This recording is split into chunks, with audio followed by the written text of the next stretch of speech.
Brady Stapleton and welcome to Wrokdown, coming to you live from Music Land. Tonight my special guest was born in England. He immigrated to Australia with his family in the 1950s. By the 1960s he was a fully fledged pop star in MPD Limited, which was Mike, Pete and Danny. Years later, an amazing career. He became an Australian citizen.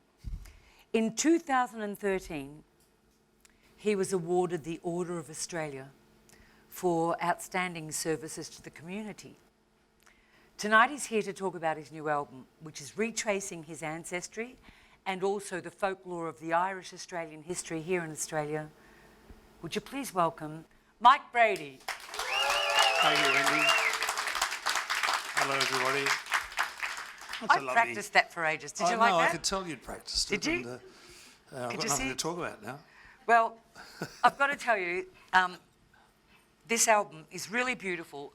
I mean that from the bottom of my heart. I've listened to it so many times. And the thing is, Mike, of course, you've been on the show before. It was quite a few years ago. And everybody chats about your days in MPD, your history with the Australian Football Association. Of course, during grand final week, you're the busiest musician in Australia. Literally, I think you tell me, some weeks over the years you have done how many gigs? Oh, 25, maybe 30. In 1 week? In 1 week, yeah. In grand final week. I love those weeks. Yes. As a muso, you would. But tonight, I thought it would be lovely. Everyone knows you as Mike Brady, up there, Cazaly, Mike, MPD Limited, da-da-da-da. However, in between all of the other projects that you've done, being one of Australia's major jingle writers as well, you have produced several albums, but this is unusual in as much as you have, for some reason, and I think I know the reason why, decided to retrace your ancestry. And as we said earlier in the show, Mike's family migrated from England. However, your dad was Irish. He was Irish. So tell us about this. Well, he was from Dublin, and the interesting thing was that he, like a lot of Irish boys, fought in the British Army. When the Second War broke out, he enlisted in the British Army and fought for 5 or 6 years all over the world. And he tried to resettle in Ireland. So when I was born, I was about 10 days old. He and my mother decided that they'd take me to Ireland and they'd get married again, because he got married in a Church of England church and he was a Catholic. But she'd converted to being a Catholic, so they were going to get married again in Ireland. So they went over there and they did that. They got married in an Irish church. He'd become a Catholic, but he was not accepted. And a lot of the, going back over 100 years, a lot of the young boys that fought with the British Army weren't really accepted back in their country. And it always troubled me. When I came here as an 11-year-old, it troubled me that that was in the past, because what happened was, after a year or two, we went back to London, and of course it was the Irish that rebuilt London after the Second World War.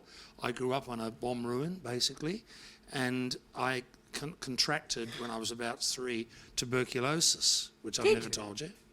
And we couldn't come to Australia because they didn't want people spreading tuberculosis. So it wasn't until I was 11 that we were allowed to go, which was in 1959, so that makes me 167, I think. How many kids by then were in the family? Well, there were only 2 when we came to Australia, my sister and I, but my mother had 2 more in short order in Australia, and we lived on a migrant hostel. You were supposed to live on a migrant hostel for 2 years, and we were there for 4 years, because my dad hurt himself in his first 2 weeks in Australia. He hurt himself badly and wasn't really able to work full time, and my mother just kept having babies, so he couldn't have been hurt that much. Can you just tell me a little bit, because as you know, and we've discussed this before, so many fabulous pop artists, especially the 60s and the 70s, were actually born in England and their families migrated to Australia. Glenn Shorrock, Jimmy Jon Keys, Farnham, John Farnham, Jimmy Barnes, Billy Thorpe.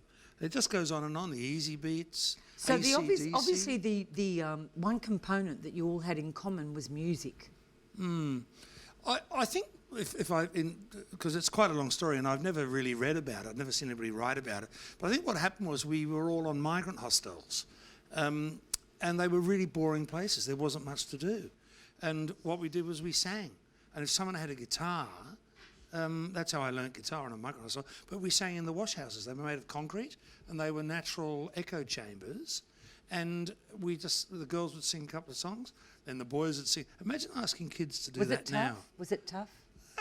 We didn't think it was tough. It was an adventure. We were in Australia, the land of milk and honey. We were in industrial areas because that's why we were there. Our families were brought out here to work in the factories of Australia, factory fodder, really. It was a big adventure for the kids. I loved it. We were in Fisherman's Bend, but You wish you owned some of it now. Yeah, wouldn't it be nice now? Exactly. It's worth a fortune. But, you know, the Easy Beats were at Villawood. The Twilights, which Glenn Shorrock and people like that came from originally. In Adelaide, yeah. Were in Adelaide, in Elizabeth, in the migrant hostel there. So the migrant hostels played a big role because there was nothing really else to do. There was a television room. You know, you can only watch the Mouseketeers so many times before you want to become one yourself. Yeah. And that didn't happen. That wasn't going to happen with you. No. So I really want to focus tonight on your album because you have been on the show before, and in actual fact, it was when we first started Wrokdown. I remember it was in the city. In the city at Channel 31. Yeah. And now we're here at Gorgeous Music Land. This is fantastic. I love it here. Isn't it? I want to move in. Isn't it a great venue? It's a fantastic venue. But I've listened to this album time and time again, and I know for a fact that, look, as we said, you know, you became an Australian citizen. You've been given an OAM, which is an amazing honour. It's an AM, actually. They took the O off, which is the member. There's an officer, a member, and something else of so when it says Mike Brady AM, does that mean you only talk in the morning? Exactly, and that's why. And I can't actually say what the AM stands for. But I don't know either, but I know it's a great honour and we're really very proud of you. And of course, most people generally in Australia focus on the fact that you've written the most iconic sports song in Australia, which is up there, Cazaly. Thank you. That's my superannuation, I call it. It is your super. But this is something else. And I'm really interested in hearing the story behind your decision to trace your roots. I know Mike has 4 beautiful children and we've known each other a very long time. And I was very fortunate to grow up seeing your children grow up. There's Christian, Benny, Daisy and little Mikey. We call little Mikey. He's 6'6", but he's little Mikey. He's the youngest. Yeah. But Christian, about 7 years ago, is that correct? Well, 12 years ago originally, but he's been there in one stretch for 7 years. Went back and eventually based himself in Ireland. He's there now. He lives there. He's got a beautiful girl. And we're waiting for them to start a family because I want to become a grandfather. He's a musician there. And he plays the beautiful, all of the wind instruments. All the reed instruments, and he played all the woodwinds on that, which is, to me, to go to Ireland and share that with him brought us so much closer together. But I took my daughter, Daisy, as well, my only daughter. And my brother, Doug, came over as well. So who's a fantastic engineer. Wonderful producer Doug, and engineer. Produces and mixes all of Jon Farnham's and so many people, but all of these fabulous my family. It's a real family affair, this, isn't it? It is, yeah. Mike, we're going to take a short break. When we come back, I'd really love you to go into detail about the story of Christian going back to Ireland, you deciding to retrace your heritage, and the whole reason that this beautiful album, it's called Bloodlines, came about. So we'll be back soon. Thank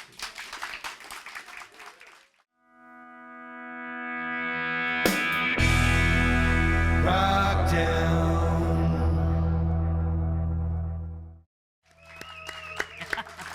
Welcome back to Wrokdown. My special guest is Mike Brady.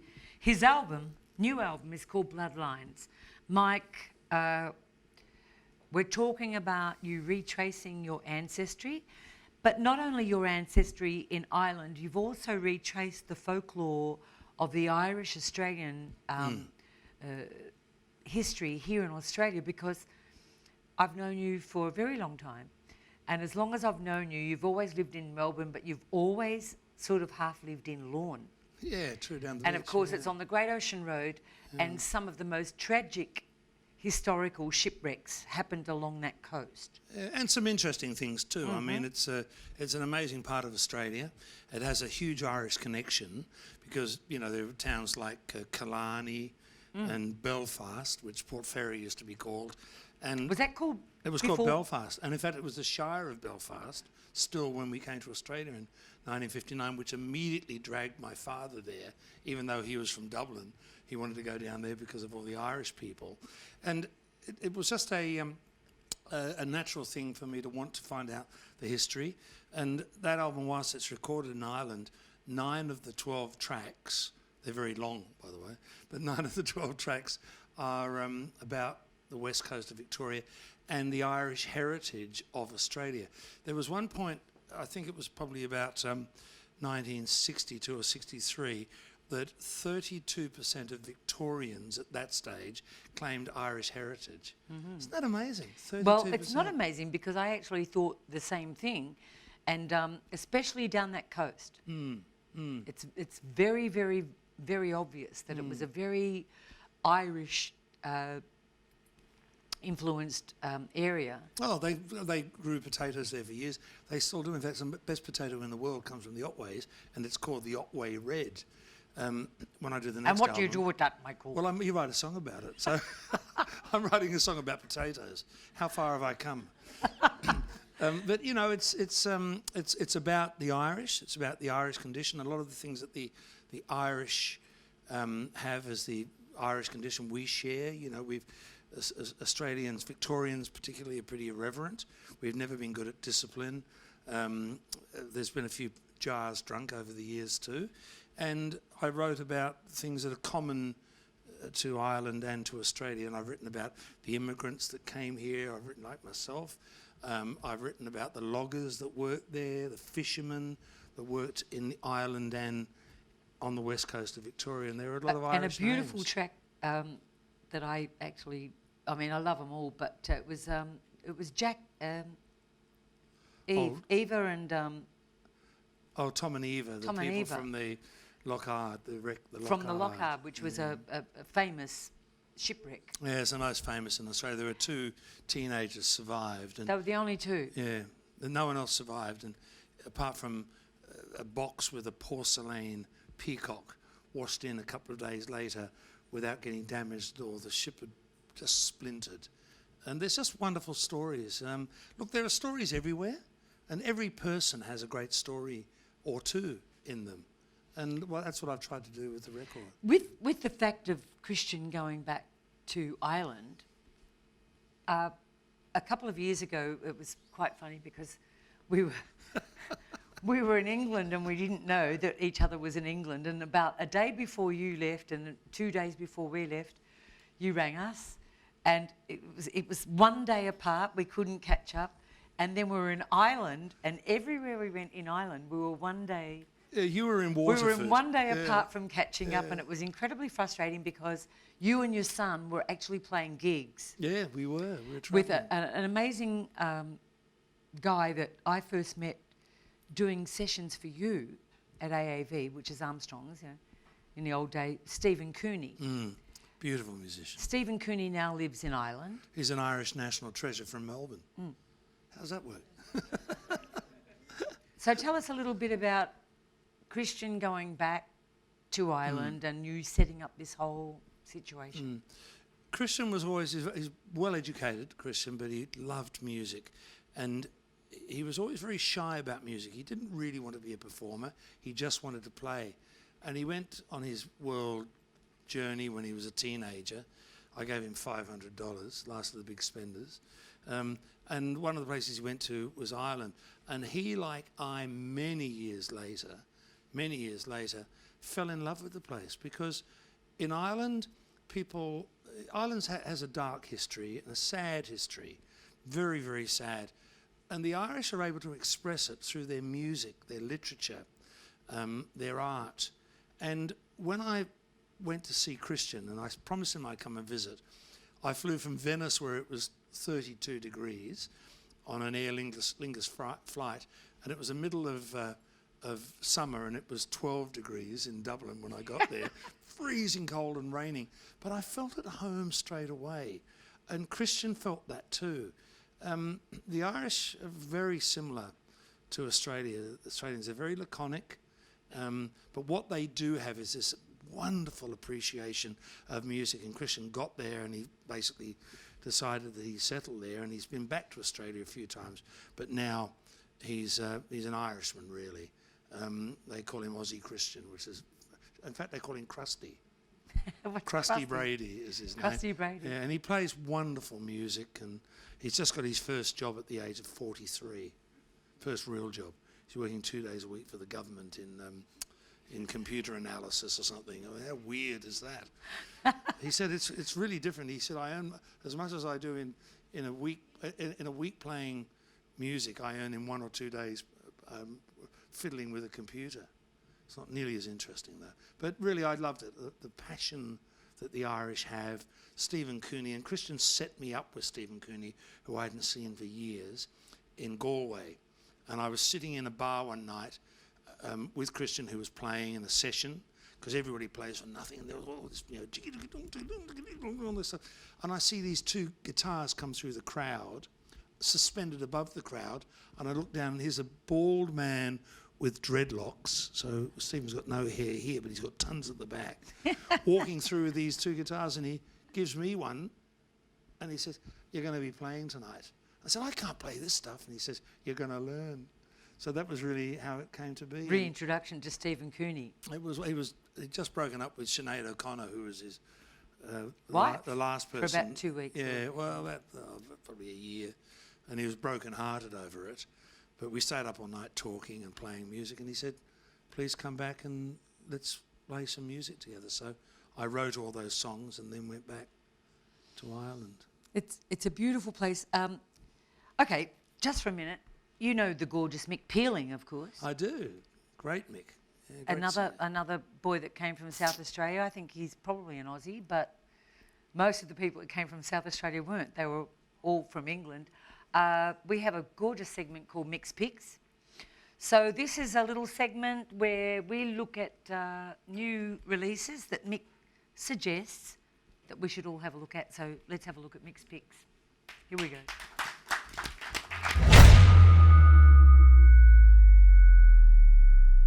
Hi Wrokdowners, welcome back to Micks Picks, and my pick for today is from South Australian country, Sunny Cowgirls. My own personalised copy, of course, of their brand new album, My Old Man. Now, this was released just before Father's Day, which was a good call, I think. It's basically tracks that were played to the girls by their father when they were younger, and I think it's a good concept. They've done wonderful versions of the Eagles' One of These Nights, things like Old Man, Neil Young's Old Man, Dusty Springfield, Slim Dusty's Ringer from the Top End. It's just a great album, and really good renditions of these songs. For instance, One of These Nights is done in kind of a bluegrass fashion. It features the absolute cream of Australia's country music players, produced by Glenn Hanna, who features on all the guitars, of course, Dan Dugmore on pedal steel, dobro, ukulele, and Sam Hawksley's in there. It's just wonderful stuff, and of course Celeste from the Sunny Cowgirls on bass and vocals, with the deeper voice. Can you go figure? She plays bass and has a deeper voice. And Sophie Clapburn, of course, on acoustic guitar and vocals. Great renditions of some great songs. It's Sunny Cowgirls and My Old Man. Wrokdown.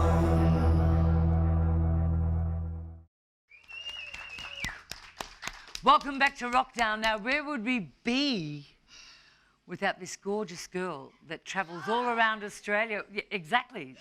You go, girl. Hello, Jon. The gorgeous Soozie Pinder. Hey, Wayne. Now, where have you been? I've been on tour. Wrokdown went on tour. As usual. LJ and I took off. We did a road trip last week and we went up to Sydney and we interviewed Mel Eastick from Stars. Mick Pealing's band, the Stars, Mick Pealing. of course. And we interviewed Billy Field. Can't Help Myself, Bad Habits. That was just something phenomenal.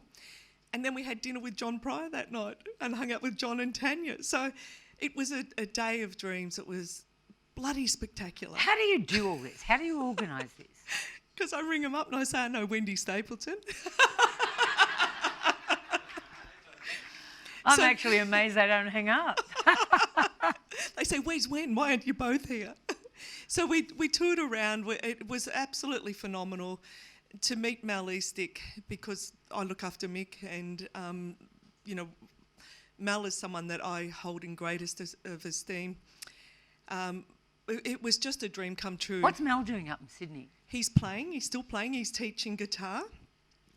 And we had a good talk about stuff, and that's all I can say, but there's some probably exciting Stars news that might happen. And what it evolves around is that Mick and Mel have been nominated and are going to be inducted into the South Australian Hall of Fame in August this year, which is well earned. I've got to actually say that of all the places that I've enjoyed playing, Adelaide was at the Up there, top. yeah. No, it was at the top. Yeah. Because I guess because it being not as big as Melbourne or Sydney, it just had this fabulous vibe for musos. And every time bands went there, you were made feel so welcome and so special. I truly love Adelaide, and they have a great, also a great music and university program for musicians there. I love it. So congratulations to South Australia. We love you, South Australia. The Gov Hotel, thank you, because they're wonderful. So who are we looking at tonight? We're looking at? Well, it was really hard job, and I know that all of you will say, oh gosh, you poor girl. Jon Stevens. I had to hang out with Jon Stevens. So do you want to have a look and I'll tell you about it? Let's have a look. Jon Stevens, everybody. Now, last time I talked to you, I forgot to ask you about, you were fishing with your son and I love something fishing. happened. I love fishing. Every chance I get, try and get out on the ocean and dive and fish and just sort of get with nature because when I'm on the ocean I don't think about anything. It's kind of like the old hunter-gatherer thing, I suppose. It's kind of primal because doing music and I guess living in the city like Sydney is like drives you nuts half the time because it's just non-stop sort of information and I'm always sort of working, always trying to write songs and always doing stuff. So fishing for me is the only thing that I do that kind of stops me thinking about anything else. I just So what happened when you had the bit of the accident with your son when you were fishing? Oh well, it was we were mud crabbing that day, and we were out way up on the top end of Cape York, and the tide goes out, and we're out there getting mud crabs, and I slipped over. A crocodile was over there, and I slipped, saw the croc, went whoop, and slipped and fell over, and broke my leg, which I didn't know was broken, by the way, and snapped my thumb in half. I still can't move it. No. I can move it that way, but I can't do that with it. So Good thing it wasn't the middle one. snapped in You'd half. have to walk around like this. Yeah, no, it was pretty full on. I had to wait till the next day to get airlifted out. We were in a very, very remote area, and I ended up in hospital for a few days, and then got out of hospital, and I had to fly to New York to start rehearsals. With the broken leg. I was in a wheelchair for 2 months on the road, like this, the broken leg like this. But as I said, well, there's nothing wrong with my voice, so I had no excuse not to make it. I think, that's the thing. It was just my leg in my hand, and the doctor said I could go. So, Do you find it different here in Melbourne to Sydney? Like doing your gigs, is there much difference? Oh, they're quite different cities. In Melbourne's, it's a lot bigger live scene here in Melbourne. It always has been. I think Melburnians love to go out. They love to go out to eat. Sydney's more of a beach town and it's more transient, I suppose. obviously a lot of international travellers, and I mean I love living in Sydney. I love the lifestyle, the beaches, but Melbourne. I have a lot of family down here. I love coming to Melbourne. It's a different thing. The sporting setup here is amazing. Yeah. And I travel so much, and I've travelled so much over the years. Melbourne's, as I said, I got a lot of family down here. Who do you barrack for then? Because I know, didn't you want to play footy instead of being a singer? I did, yeah, rugby league though, Yeah. Yeah, I go for the Warriors because it's country of origin. I did want to be a football player as a kid growing up. I played footy from 6 years old, and I was apparently quite good at it. But music took over, and my elder sister basically said, either do music or pick one. Now, what's going on musically? You got some new tunes you're doing? No, I'm always writing. So I call it collecting. I've always got a lot of, songs, and I just keep writing and collecting until such time as I'm ready to make an album or I'm ready to go in the studio and start throwing down. And that's all really. I mean, inspiration comes at the strangest times, can come anywhere. And over the years, I've just sort of, it's like catching lightning in a bottle. You just got to get it, as it comes. And for me, I know when that happens for me. So I always got just snippets of stuff, and I finished a bunch of stuff. So I'm always collecting. Because you're a bloody phenomenal artist. You're versatile. Your music is amazing, absolutely amazing. Well, thank you. What am I going to say? Well, I've always had this, theory after being so long in the music business. It's like you're only as good as your last 3.5 minutes. The duration of a song, right? And there's no guarantees in this business. And I guess in the early days, back in the 80s when rock and roll in Australia and the pub rock, and it was like very, very pro-Australian music back then. And slowly it's sort of been, there's so much music out there now. And there's just something for everybody, but as an artist, the reality is, you're doing it for you, and you do the best you can. And if other people like it, then that's rewarding in itself. And you can't think about, I've just written a great song that's going to be successful, because there's no guarantees about anything. So you've got to do it for yourself, and the spirit of music and giving to people, because that's what musicians do. We give out to people. You are brilliant. I'm so glad to have you back on, because you're the most requested artist. Everyone says, get Jon Stevens again. And I was so excited to know you're here. Yeah, so should have I. Hey? I haven't been fishing. John, I really adore having you on this show. Thanks again. Yeah, see you again soon. Yeah, over and out for Wrokdown TV. I bloody love him. I'm sucking my guts in as I'm watching it, because I'm standing next to him going.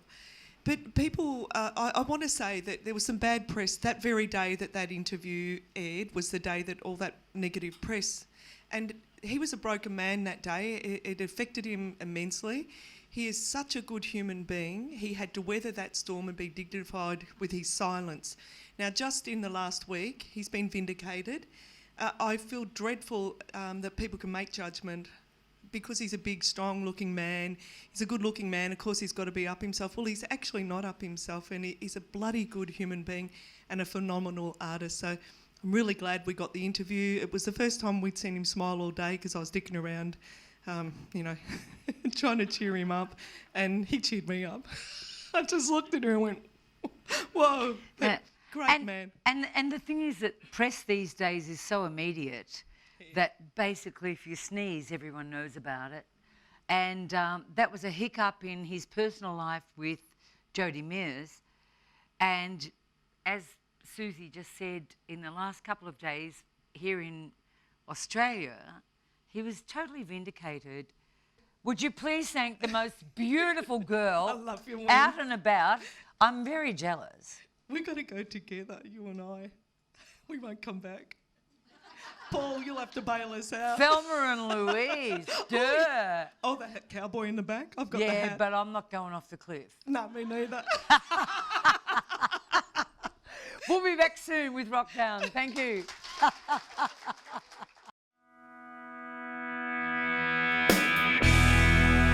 Wrokdown.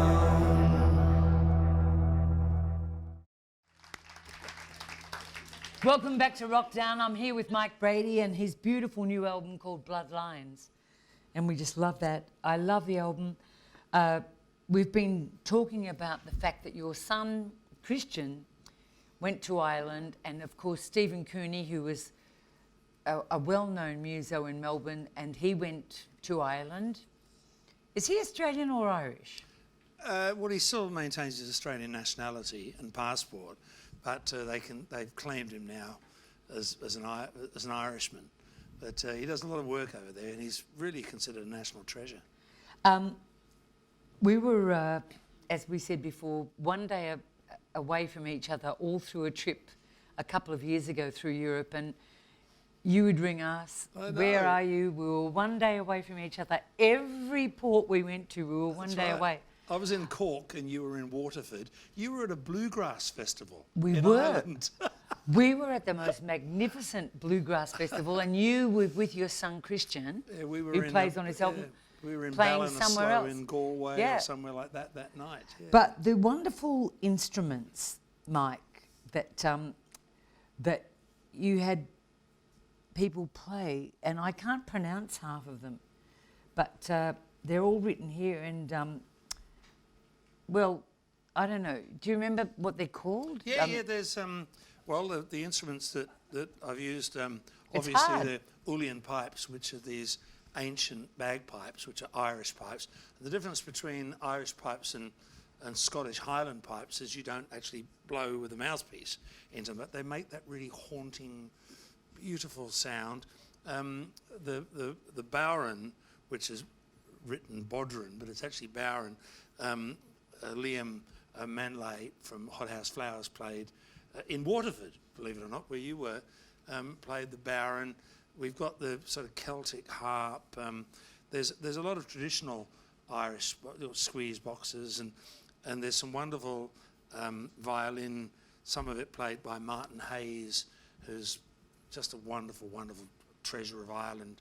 And the harp is played by Alicia Kelly, who we had to go to Achill Island, and Dougie went there, my brother, and recorded Alicia This was playing. very much a family affair, It was wasn't such a family affair, and he recorded, and Steve was a bit sick, so he recorded the waves rolling in onto her back door, because she's on the side of a sort of rock ledge. Where's the island? Is it off the west coast? It's off the west coast. It's a wild place.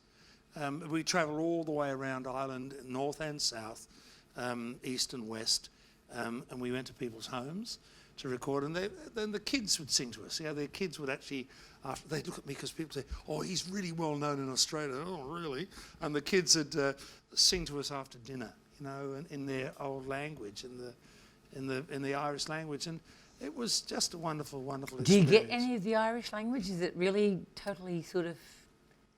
I'm learning it. For me, Welsh is just off the radar. You know? Well, they're not that far apart, but I'm learning it because it's actually not that complicated once you understand the principles. So if I go back and do another one, I want to do a couple of tracks in the old language, because it's a respect thing where they've reinvented their old language now in Ireland, and all the signs are in English and in the old language, and that's a wonderful thing. And to hear it sung. It's they say that an Irishman's only ever happy when he's sad, and that's kind of true, really, because these sad laments. That's actually a particularly sad record. There's not a lot of happiness on it, but it's the Irish way. And people say, "Have you got any happy songs?" I say, "No, I'm only happy when I'm sad." Well, Mike, you also have a fabulous show on 3AW every Saturday night, and your record, or I should say reputation for playing Australian content is incredibly high compared to the Australian content that's played on other radio stations. What about that? Well, I'm glad you said it, because 3AW are known as a talkback station, but they, through all their programs, play a lot of new Australian releases and Australian music, but they play new releases because it's very, very hard, as you know. If it weren't for Wrokdown and just a few programs on, probably only one or two on mainstream television, there'd be no exposure for Australian artists. And in our lifetime, we've seen Australian content that used to be somewhere here against overseas content, but we sat in the middle, just diminish and Dropping diminish. and And diminishing. thank God for the internet, because whilst it's taken a lot away from sales and income, at least we have some exposure. And for some radio stations in Australia that still believe in giving new artists a bit of a run. We can't play, we're a talk station, we can't play a lot of music. In fact, when I first started, the program manager used to ring me up and say, stop playing music. It's a talkback station, just play a bit of the song. But I actually won in the end, so on Saturday night, we don't play a bit of the song anymore, we play, the whole song. Good on The you. whole song and nothing but the song. Yeah, the whole song, nothing but the song. But congratulations on that show. It's one of the top raters on 3AW, and you've been doing that for... Oh, that's my 13th year I've just Is it? finished. Yeah, and we won the ratings in the last period, which is amazing. Yeah. And I was really happy with that, because I like people, and I get a lot of people that ring up, some with problems, some just happy to talk. And you know what I'm like, I can talk underwater, as you're probably finding out now, Wendy, again. No, But- I think you used to tell me I could talk underwater. Oh, you can. I We know, both I can. know. We're old mates. We're old mates. Mike, we're going to have a look at a film clip from a fabulous guy. Oh, good. Yeah. It's sort of like when your brother's as famous as this guy's brother is, it's really hard to get a break. But Chris Riley has this fabulous new single out. And of course, he is the brother of Rob Riley from Rose Tattoo. Rock and Rob Riley, yeah. Love him. And I'm just thinking, it's called The Life of Riley. Trigger happy. This is Chris Riley, Rob Riley's brother, young brother. Let's have a look at it. Yeah.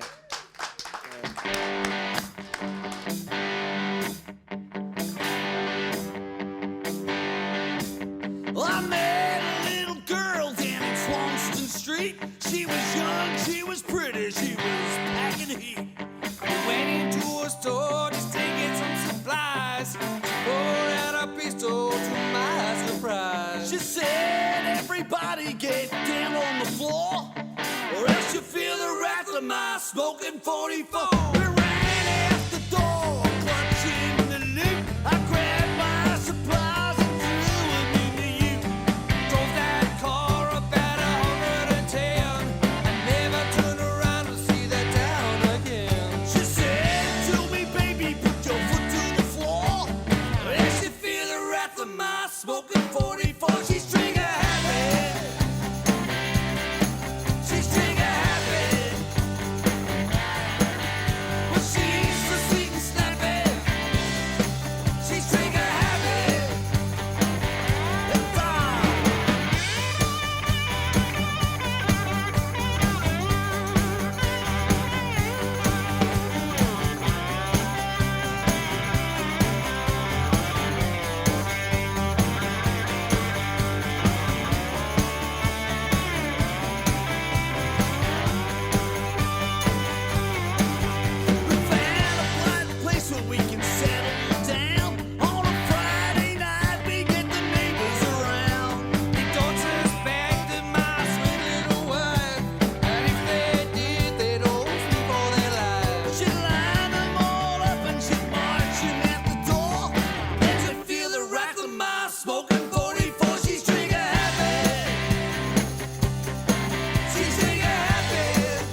Wrokdown.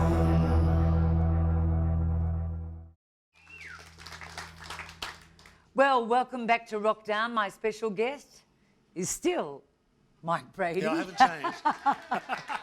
He hasn't changed through the whole show.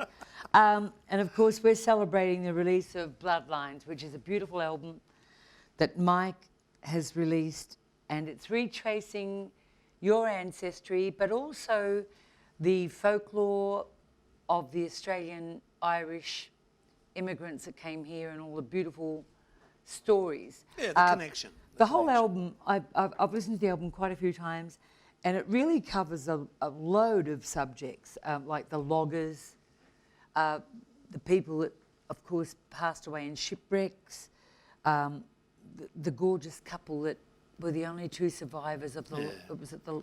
And they didn't get married. They didn't? No. That What would've been- happened? that would've been- well, she went back to England and he continued on his life and became a ship's captain and then fell off a horse. Are you serious? Yeah, he died falling off a horse. This is really sad. I mean, no sailor should die falling off a horse. Anyway, this is not a sad story. This is a fabulous story, Mike Brady's album. Mike, 3AW being bestowed with the Order of Australia, which was... How did that feel? Oh, I was pretty proud because I wish my mum and dad were alive, really, when I got it. And I accepted it on behalf of... A lot of people do a lot of charity work. You know, there's a lot of people put in their community. And I received it on the basis that I was receiving it for all the people that don't get recognition.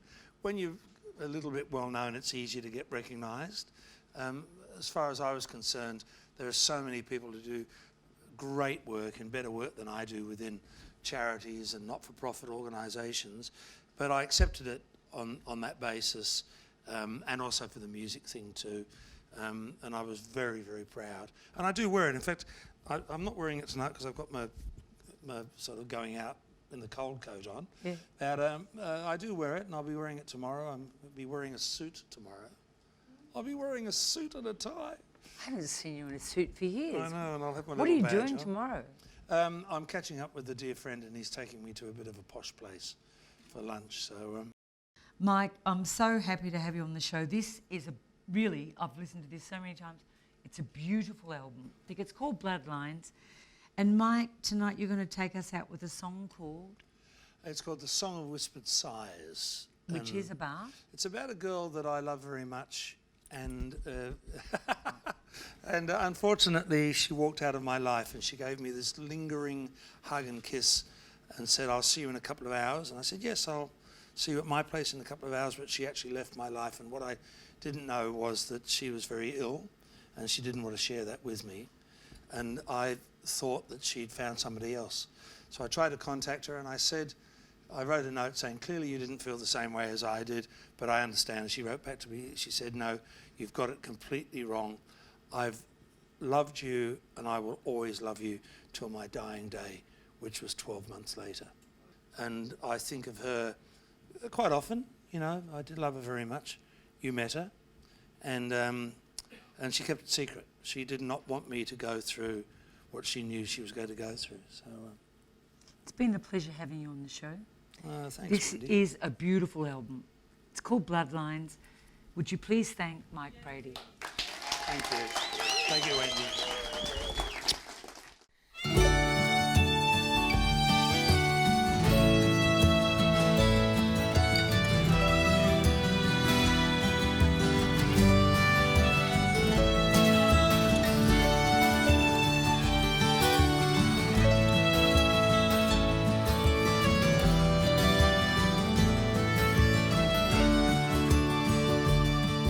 Now just about enough time has gone by to make some sense of it all, to find the reason why I still see it clearly in my mind.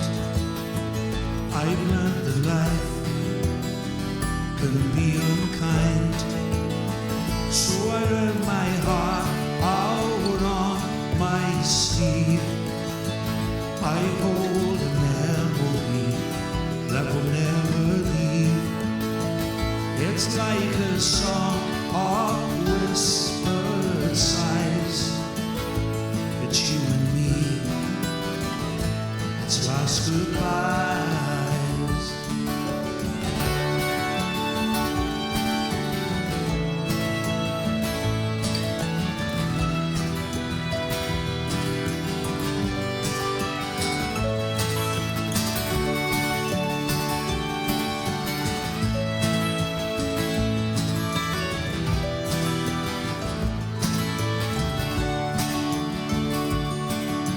I could not believe you'd really gone, that you'd come back, and life would just go on. I should have seen it in your face, but you showed nothing, not a trace. So I do my best to just go on. I told my friends there's nothing wrong. It's like a tear that never dries. It's you and me. It's last goodbyes.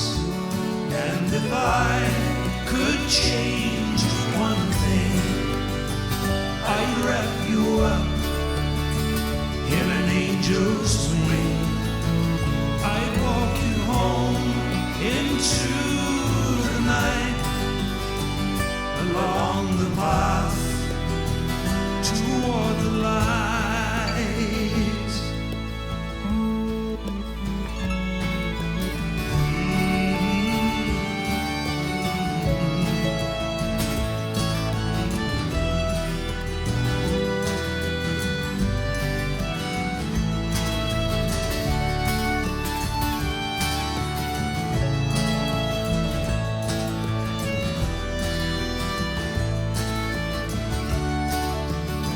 So I wear my heart out on my sleeve.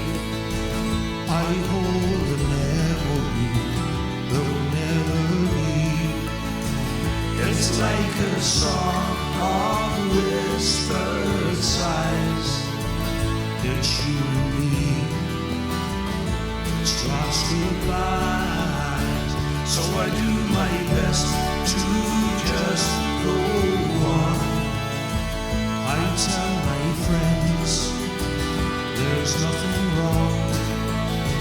It's like a tear that never dries. It's you and me. It's last goodbyes. It's you and me. It's last goodbyes.